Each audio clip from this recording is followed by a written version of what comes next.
L'objet principal de la vanillerie, bien sûr, c'est de transformer de la vanille.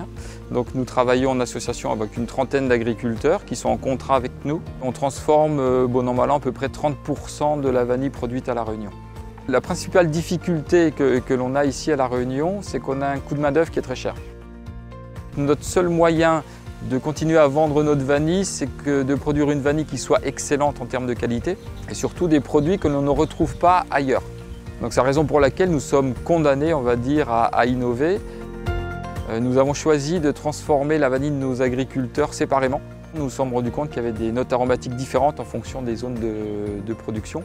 On travaille sur cet effet terroir pour essayer d'identifier s'il n'y aurait pas des crus. Tout comme pour le vin, on aurait des crus ou des terroirs, pour la vanille, c'est un petit peu la même chose. Alors jusqu'à présent, on a travaillé en termes d'innovation, notamment avec le soutien de Calitropique, un programme que l'on appelait Van d'Or. On a essayé de travailler sur les accessions, c'est-à-dire l'équivalent des cépages, pour voir s'il y aurait des accessions qui seraient plus intéressantes en termes d'arômes que d'autres.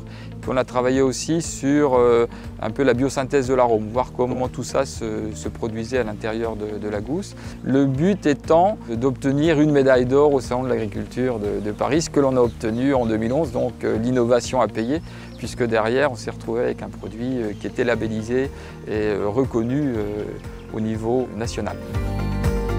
Alors, au niveau économique, une médaille, c'est très intéressant parce que c'est vraiment un coup de projecteur sur notre entreprise. Forcément, c'est très porteur.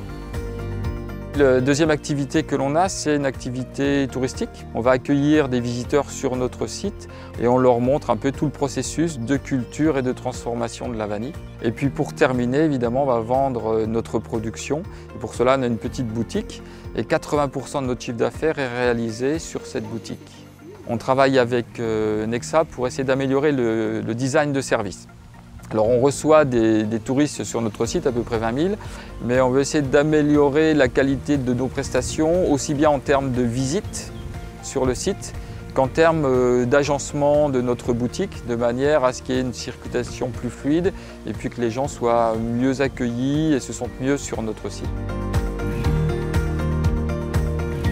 Innovons La Réunion.